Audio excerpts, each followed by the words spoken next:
Let's mic bookmark.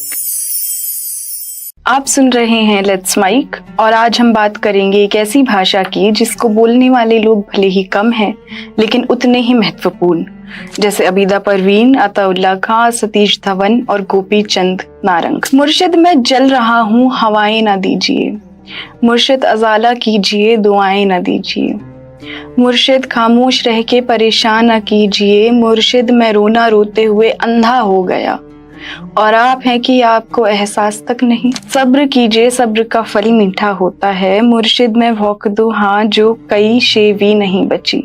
मुर्शिद में भौंक दो हाँ जो कई शे भी नहीं बची, मुर्शिद वहाँ यजीदियत आगे निकल गई और पारसा नमाज के पीछे पड़े रहे। इस कविता में उर्दू के साथ सराइकी भाषा के भी कुछ शब्द सुनाई देते। सराइकी एक ऐसी भाषा है जो दक्षिण पंजाब से लेकर सिंध, बलूचिस्तान और भारत के कुछ हिस्सों में नदी की तरह बहती और अपने साथ सदियों की संस्कृति, संगीत और संघर्ष को लेकर चलती है। यह वो जुबान है जिसमें अबीदा परवीन इश्क और रूह की बात करती, जिस भाषा में सूफी संतों ने प्रेम, विरोध और आत्मा की आजादी को शब्द दिए। चलिए इस यात्रा में साथ चलें, जहां भाषा केवल शब्द नहीं बल्कि एक पहचान की पुकार है। भारत और पाकिस्तान न केवल कॉलोनियलिज्म के शिकार रहे हैं बल्कि पार्टीशन की पीड़ा भी दोनों देशों ने साथ में झेली है। इन दोनों देशों की संस्कृति एक दूसरे पर प्रभाव डालती है। दोनों देशों में लिंग्विस्टिक और कल्चरल माइनॉरिटीज मौजूद हैं। सराइकी लोग भी भारत और पाकिस्तान में ऐसी ही एक माइनॉरिटी का हिस्सा हैं। पाकिस्तान के संविधान निर्माण में देरी और कमजोर प्रशासन के कारण कई माइनॉरिटीज, जिनमें से एक सराइकी भी थी, हाशिए पर रह गई। आइए जानते हैं कि सराइकी कौन है और वे कहां से आए हैं। सराइकी शब्द ने भी अपने लोगों के साथ एक लंबी यात्रा तय की है। ऐसा माना जाता है कि यह नाम महाभारत के एक प्राचीन राज्य सौवीर से लिया गया है जो आगे चल के सराइकी बन गया।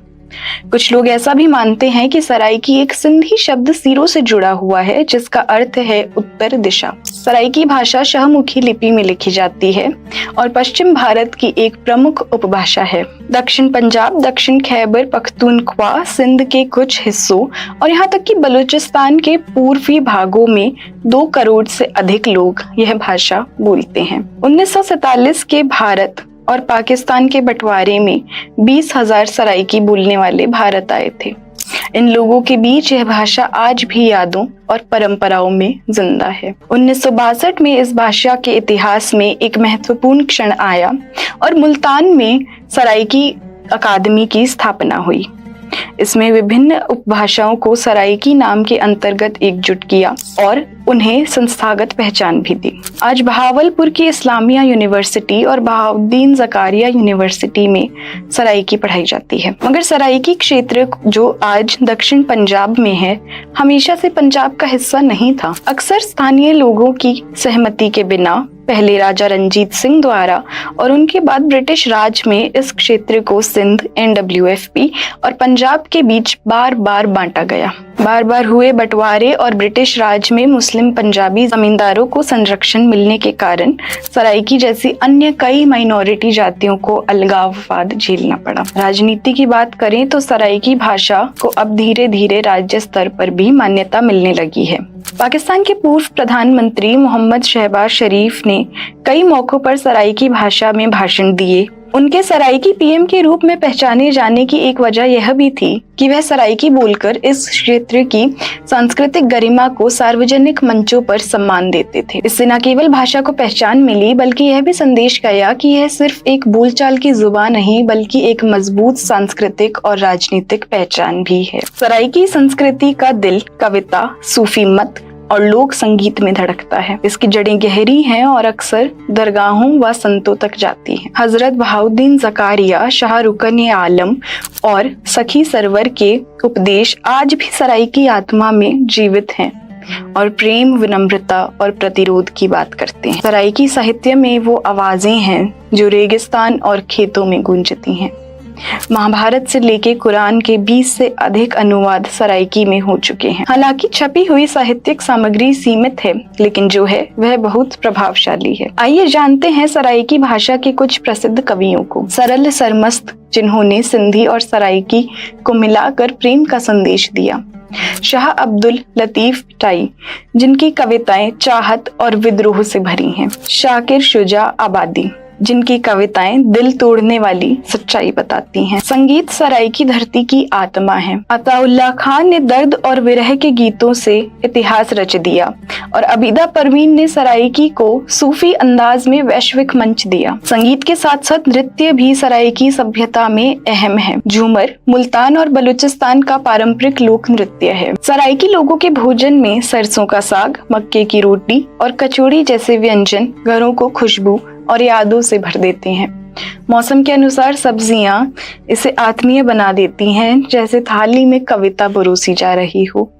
त्योहार जैसे लोहड़ी, बसंत और मेला चिरांग धूमधाम से मनाए जाते हैं, जहां आसमां पतंगों से और गलियां संगीत से भर जाती हैं। सिनेमा में सराइकी फिल्में कम हैं, लेकिन बढ़ रही हैं। लोक कथाएं और ग्रामीण प्रेम कहानियां क्षेत्रीय रंगमंच और स्थानीय निर्माणों में प्रमुख हैं, जो धीरे धीरे हिंदुस्तान और पाकिस्तान के एंटरटेनमेंट वर्ल्ड में भी जगह बना रही हैं। अब हम बात करते हैं भारत में सराइकी विरासत की। जैसा कि हमने पहले देखा कि 1947 के पार्टीशन के दौरान करीब 20,000 सराइकी भाषी लोग भारत आए थे। आज उनकी पीढ़ियों ने इस बोली को, लोकगीतों को और पारिवारिक परंपराओं को जिंदा रखा हुआ है। यह भाषा अब सीमाओं से परे एक इमोशनल और कल्चरल पहचान बन चुकी है। सराइकी विरासत को भारत में बनाए रखने और समझने में कुछ महत्वपूर्ण भारतीय व्यक्तियों का योगदान भी रहा है। सतीश धवन, जो इसरो के पूर्व अध्यक्ष और भारत के प्रमुख अंतरिक्ष वैज्ञानिकों में से एक थे, उनका जन्म शोरकोट में हुआ था। यह इलाका आज पाकिस्तान में है और गहराई से सराइकी संस्कृति से जुड़ा हुआ है। इसी तरह उर्दू और भाषा विज्ञान के जाने माने आलोचक और पद्म भूषण से सम्मानित लेखक गोपी चंद नारंग का जन्म दुकी बलूचिस्तान में हुआ था, जहां सराइकी बोली जाती है।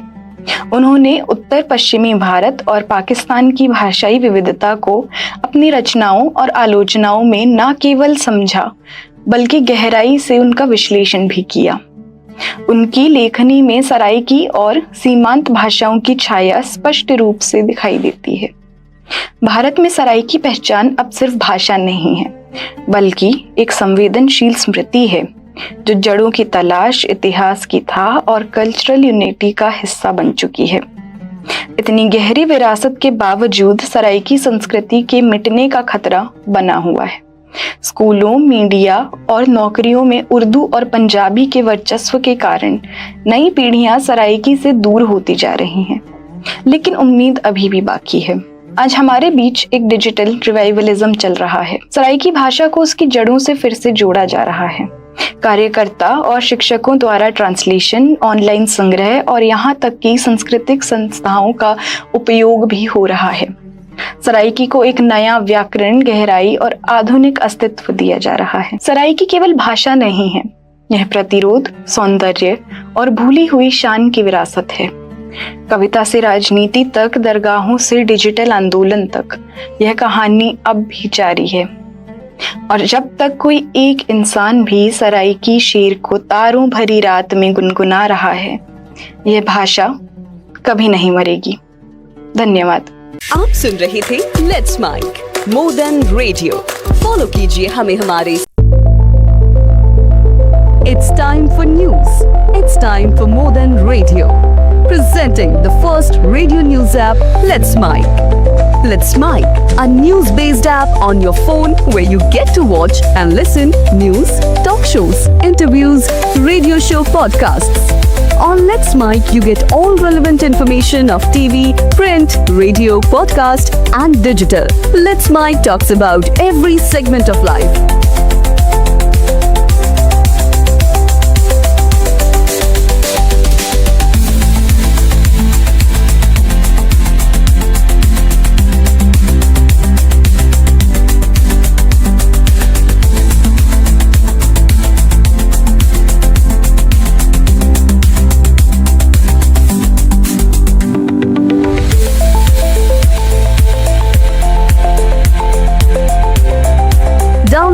Now